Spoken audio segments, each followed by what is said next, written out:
喺2000年4月24日嘅清晨，土瓜灣幸福樓海鮮酒家嘅員工準時盡責咁樣返到公司，開始為早市同埋忙碌嘅一日做好準備。平時佢哋都會喺開工之前開個早會㗎，所以經理就去揾習慣喺酒樓留宿嘅女師傅兼股東鐘愛媛。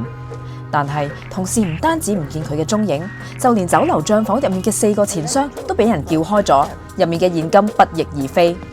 經理見到咁嘅情況，就隨即喺酒樓四處尋找鐘愛媛嘅下落啦。但係過咗冇幾耐，佢就喺酒樓嘅布草房入面發現咗鐘愛媛幾乎全身赤裸嘅屍體，背靠牆角。現場係冇打鬥或者係血跡嘅，而佢所有衫都俾人除晒，只係剩翻一件上衣被拉至露出胸部。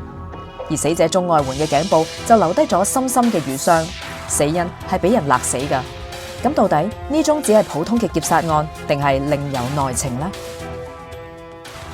大家好，歡迎收睇怪奇事件簿，我係阿 B Brenda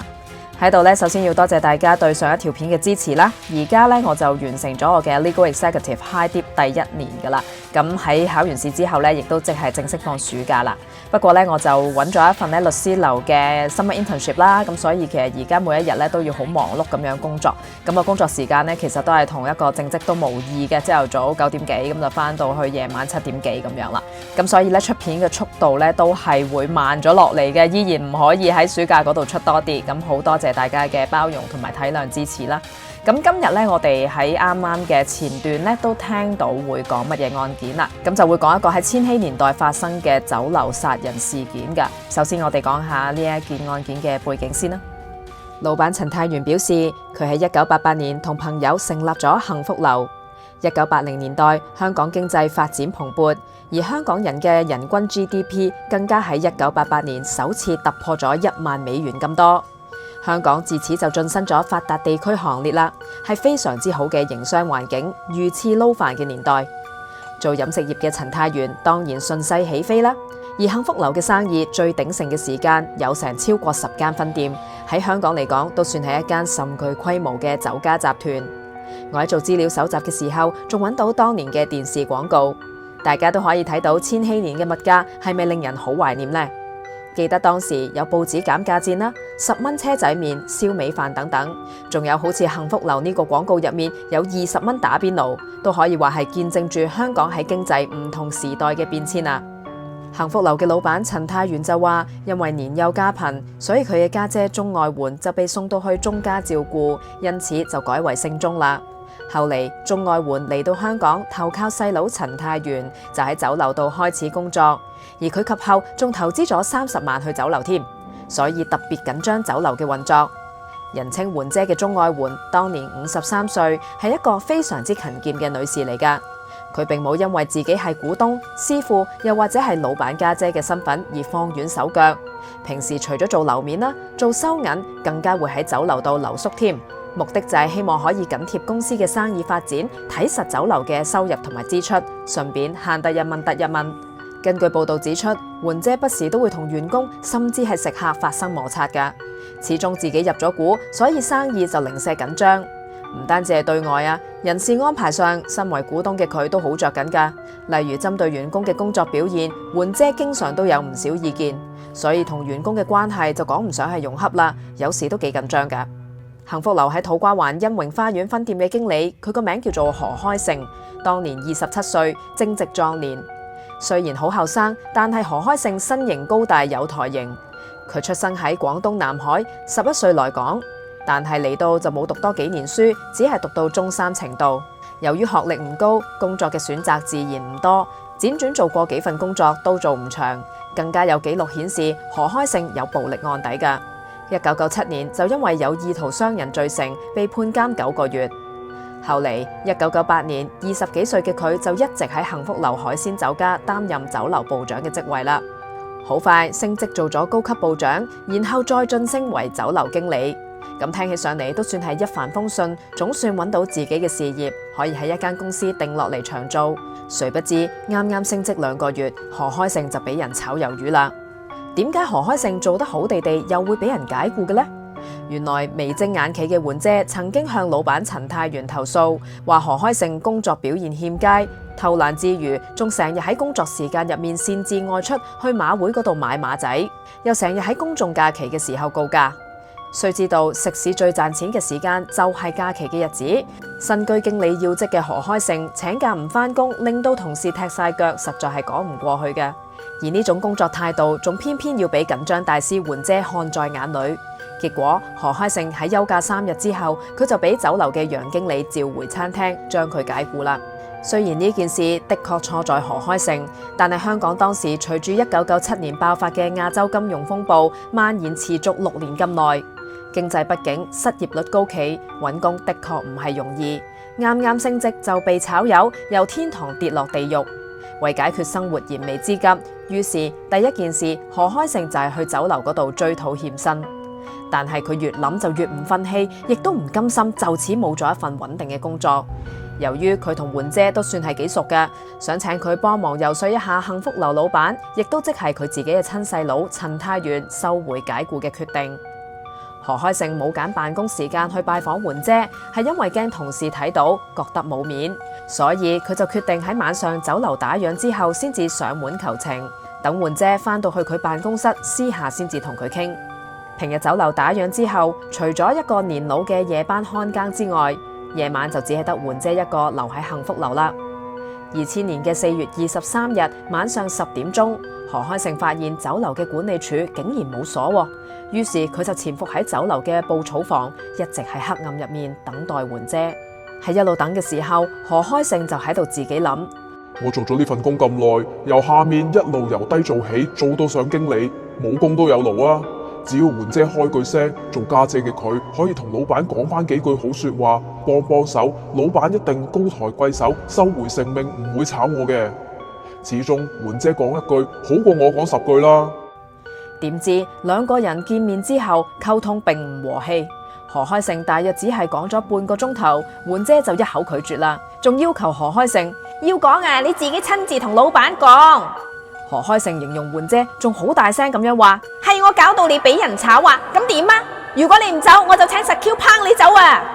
佢甚至仲大力咁樣推咗何開成一下。聽到呢句無情嘅拒絕，何開成一時無名火起，怒火中燒，就將媛姐推喺地上面，踩住喺佢身上面，係咁亂跳，再坐喺佢身上。何開成用盡全身嘅力去勒住媛姐嘅頸，時間就好似被凝住咁樣停止流動，都唔知捻咗幾長嘅時間，最後媛姐終於失去意識。何開成慌亂之中就隨手攞咗一張酒樓嘅白色台布，將媛姐包住，再將佢拖入去布草房入面。喺拖曳屍體之後，何開成發現媛姐條褲撕爛咗。本來殺人之後慌慌張張嘅佢，形容自己都唔知點解啊，好想除晒媛姐身上面嘅衣服。估唔到死者喺死後嘅尊嚴都被剝奪。隨後何開成就見到守財嘅媛姐貼身收藏住喺褲頭腰帶上面嘅2抽鎖匙，於是就攞咗佢落嚟。呢2把鎖匙分別係辦公室嘅同埋係會計室嘅鎖匙。何開成當時心諗：我為公司做咗咁多年，捱生捱死，到頭嚟得到嘅只係得補翻7日代通資金，強積金又話要等，都唔知等幾耐啊！因為貪念，佢就想用呢2把鎖匙攞得更加多嘅錢。何開成成功攞咗鎖匙之後，就跑去會計室嘅門口。佢撬開咗4個錢箱，入面分別都有5000蚊㗎，全部都係一啲細面額嘅鈔票同埋硬幣。佢一共攞走咗錢箱入面嘅19000蚊，但係大嘅夾萬呢，佢就開極都開唔到啦。何開成一個人去咗酒樓嘅貴賓室，坐咗喺嗰度諗咗好耐，到底應唔應該自首呢？而最後喺早上嘅8點鐘，何開成就喺案發之後經羅湖碼頭離開咗香港，前往內地。而警方收到消息之後，亦都馬上向內地嘅公安求助，可惜一直都揾唔到佢。足足喺5年之後，公安就終於喺2005年7月喺順德將何開成拘捕，再喺皇崗口岸移交本港警方，再由西九龍總區嘅重案組探員帶回警署。何開成落網之後，被蒙頭同埋扣上鐵鏈手扣，押解到已經改名嘅幸福樓酒家舊址重組案情。探員帶備咗一個模型公仔，將何開成帶上去屋苑平台，再往後樓梯，沿途由探員用攝錄機拍攝住成個情況。何開成亦都向警方坦白承認，係因為思疑媛姐向老闆投訴而被解僱，所以勒死媛姐嘅。案件喺高等法院審理之後，但係何開勝就否認控罪啦。陪審團喺退庭商議6個鐘頭之後，就以6-1嘅大多數裁定何開勝謀殺罪名成立，依例要判處終身監禁。咁何開勝當然不服上訴啦，最終佢上訴去到終審法院，而卒之佢都係上訴得直，案件可以發還重審。當時嘅終審法院首席法官李國能喺書面判詞入面指出，原審法官引導陪審團嘅時候呢，係對上訴人即係何開勝唔公平㗎，因為何開勝聲稱喺事發嘅時候好混亂，個腦一片空白，咁係可能構成冇殺人意圖嘅辯護理由㗎。但係原審法官就唔准陪審團考慮，因此係構成咗唔公平嘅情況。